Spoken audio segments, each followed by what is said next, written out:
Ito na ang ikalawang yugto ng mga kwento ng kababalaghan sa campus.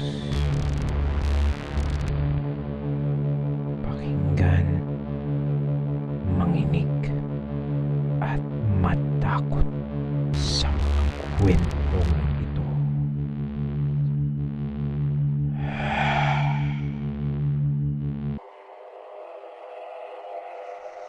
Mindanao State University.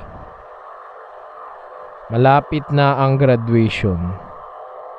Ang mga taong nakatira sa dorm ng Princess Lawan by All o PLBH ay nakakadinig ng mga yabag sa hallway kahit na walang sino man ang naglalakad dito.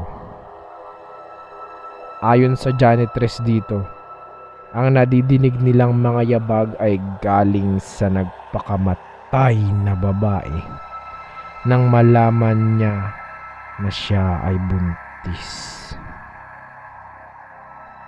Isang cubicle din sa palikuran ng dorm ang matagal nang sarado dahil sa kakaiba at nakakatakot na nararamdaman ng mga residente sa tuwing gagamitin nila ang cubicle na ito. Ayon sa kwento, may isang estudyante daw na namatay dito nang pinalaglag niya ang anak niya sa cubicle na ito. 8 taon na ang nakalipas pero sarado pa rin ang cubicle na ito.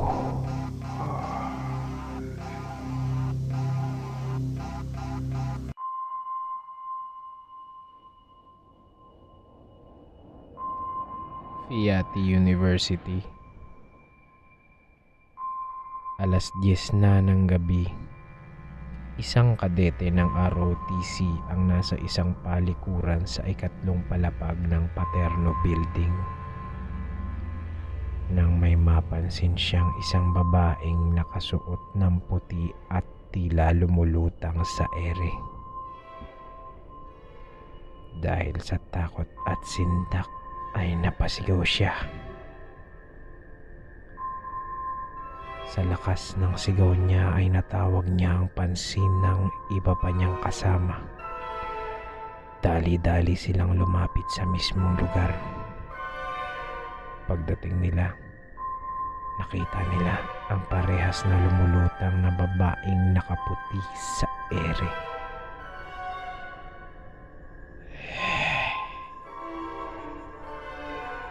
Sumunod na araw, alas 7 na ng gabi nang matapos maglinis ng palikuran ng isang janitor sa building na ito.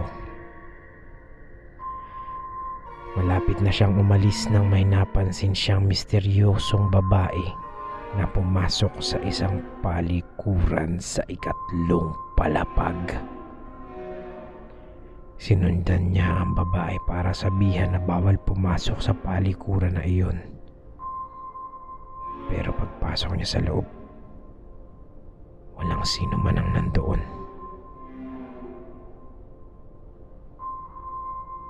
Ang Paterno Building ay itinayo bago pa ang ikalawang digmaang pangdaigdig. Ginamit itong kuta ng mga Hapon noong gera. Ayon sa mga kwento, mag-ingat.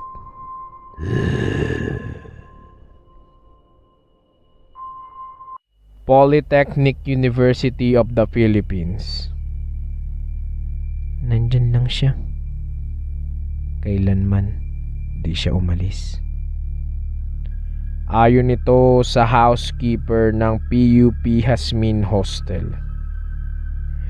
Tinawag na haunted room ang isang kwarto sa building na ito.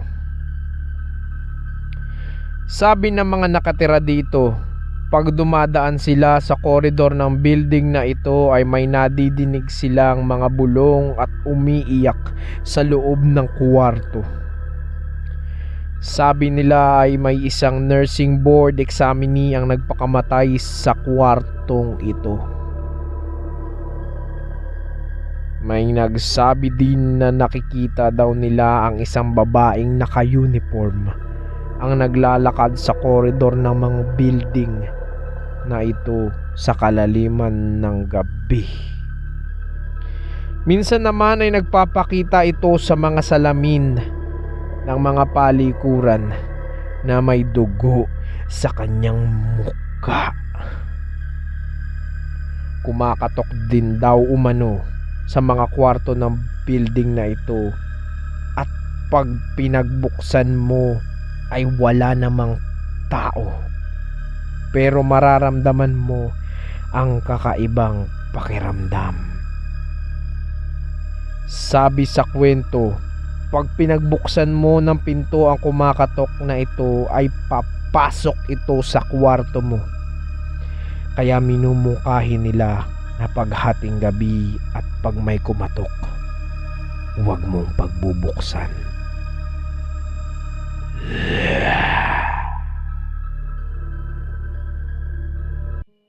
Nueva Ecija, University of Science and Technology. Isang masamang espiritu ang sumasapi sa isang babaeng high school freshman sa eskwelahang ito. Ayon sa kwento, nakikita daw niya ang isang lalaking malapit sa puno ng balete sa likod ng campus. Tinawag ng babae ang lalaking ito na Allen. Ayon din sa kanya, pag sumasapi si Allen ay umiikot sila sa buong campus na tila ba ay nagde-date. Sinabi ng babae na ayon kay Allen, kamukha daw siya ng namatay na girlfriend nito. Ngayon ay lumipat na daw ng eskwelahan ng babae at di na siya muling ginugulo ni Allen. Trinity College. Inaabot na ng gabi ang paggawa ng isang editor sa isang press work sa paaralang ito. Bigla na lang na may nadinig siyang tila nagtatype ng kung ano sa keyboard ng kwartong ito.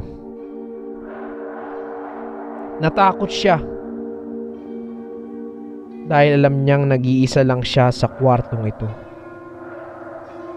Naglakas ng loob pa din siyang hanapin kung saan nanggagaling ito. Nakita niya na bukas ang isang monitor at nakatype sa screen na sunod-sunod ang pangalang Jackie hanggang mapuno ang screen na ito.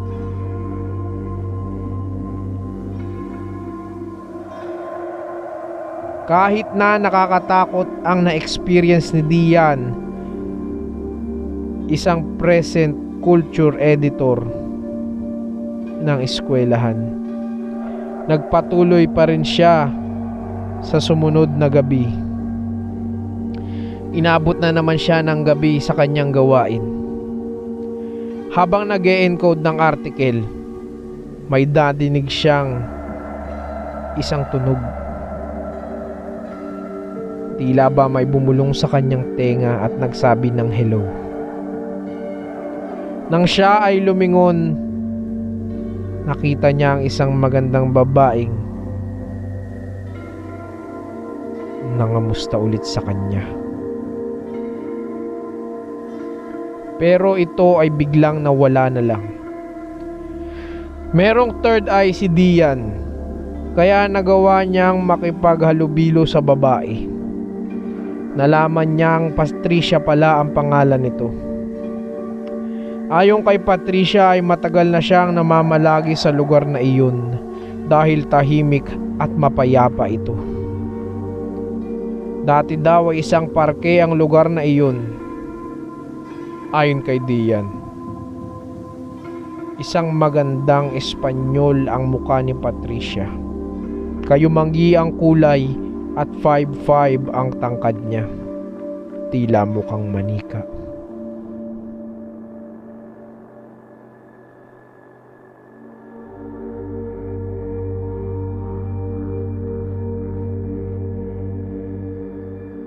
University of the Philippines, Diliman. Ang nawawalang mga computers. Pinara ng isang lalaki ang jeep na dumaan para sumakay. Sumabit na lang siya dahil puno ng mga pasahero ang laman ng jeep. Makalipas ang ilang minuto, tinanong siya ng driver, "Bakit di ka umupo sa loob?" Nang sasagot na ang lalaki ay napatingin siya sa loob. Nagtaka siya dahil wala namang laman ang loob ng jeep.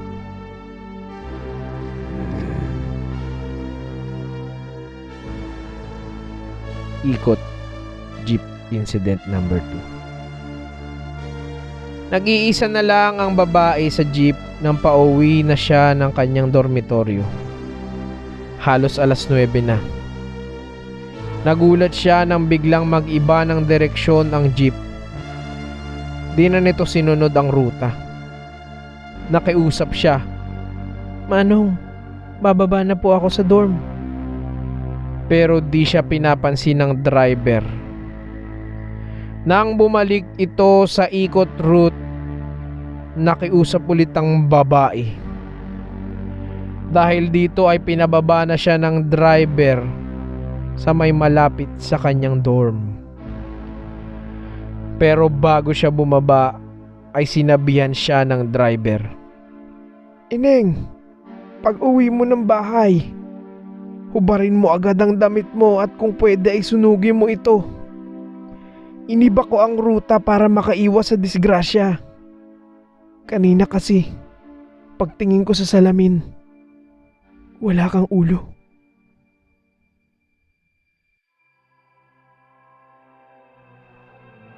University of the Philippines, Los Baños, Baker Hall. May isang grupo ng kalalakihan ang napadaan sa harap ng Baker Hall. Napansin nila na tila may mga taong nasa loob nito at para bang nasa 90s ang kasuotan ng mga ito. Inimbitahan nila ang iba pa nilang mga kaibigan para dumalo sa kasayahang ito. Subalit, pagpasok nila sa loob, tahimik at napakadilim ng lugar na ito.